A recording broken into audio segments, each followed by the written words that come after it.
Major concerns about a vaccine given to many teen girls this morning. Even though it could save them from cancer, parents say that the side effects of it may not be worth it. CNN Special Investigations Unit correspondent Abby Boudreau was here with more on all of this. Good morning, Abby.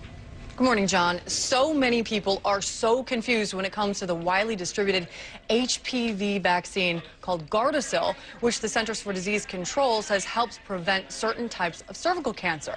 But since Gardasil hit the market 2.5 years ago, there's been an alarming number of serious adverse reactions and even deaths that some say are linked to the vaccine.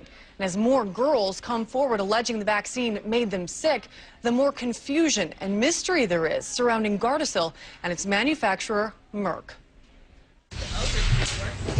Tixqueria Williams doesn't get to act like a kid anymore. She's just too tired. It kind of hurts because I used to could do a lot.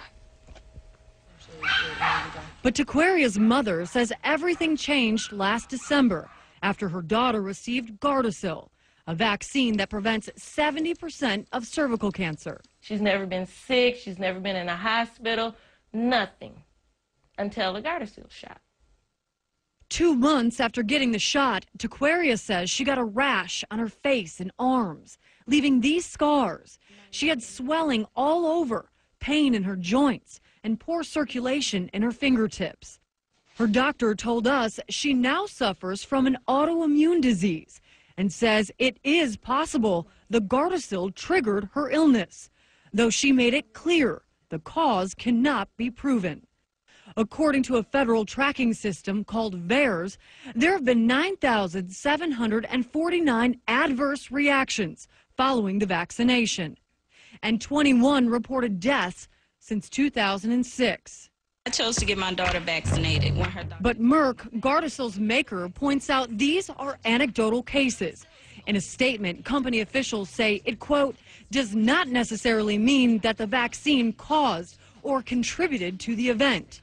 An official with the Centers for Disease Control says VAERS does not provide enough information for researchers to prove whether Gardasil caused any of the reported side effects. We want to have better data to reassure people.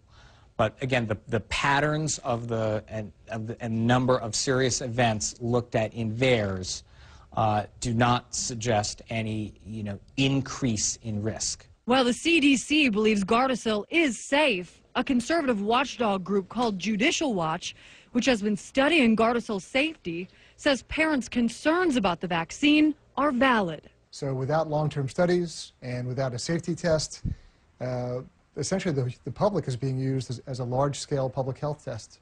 What would have happened if you would have known that this research was out there? I would have never got it. Never. I wouldn't have never had her get the shot. The CDC tells us it's working on a comprehensive study right now that will determine whether or not there is a pattern that links Gardasil to some of these serious side effects. That study is expected to be released in October. In the meantime, John, both the CDC and Merck encourage women to get regular pap smears even if they've gotten the Gardasil shot. John? Yeah, Abby, we have heard in the past about potential links between certain vaccines and autism, and there was one case that was decided by a court that found that the vaccine triggered an underlying condition.